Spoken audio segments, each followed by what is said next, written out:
தேனி மாவட்டம் பெரியகுளம் அருகே வாகனங்களை நிறுத்துவதில் ஏற்பட்ட தகராறில் பெண்ணை கல்லால் தாக்கிய சம்பவம் பரபரப்பை ஏற்படுத்தியுள்ளது.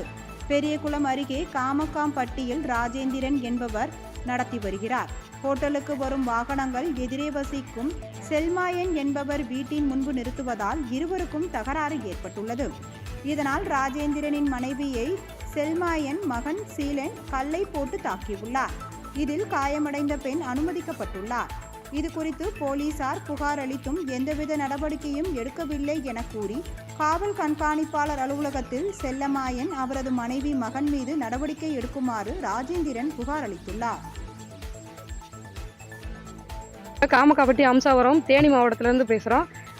சீலன் செல்லமாயன் தனலட்சுமி அப்படிங்கிறவங்க 26ஆம் தேதி காலையில் என் அம்மாவை புடவை பிடிச்சி இழுத்து வீடு தேடி வந்து கண்ணில் செங்கல்லால் தாக்கி மேலும் பல சித்திரவதை பண்ணி எங்கள் அம்மாவை காயத்தை ஆளாக்கிட்டு அவங்களே கல்லை வச்சும் தட்டிட்டு இவங்க தான் பண்ணிட்டாங்கன்னு சொல்லிட்டு எங்கள் அம்மா அப்பாவை பல மாதிரியான சித்திரவதை பண்ணியிருக்காங்க.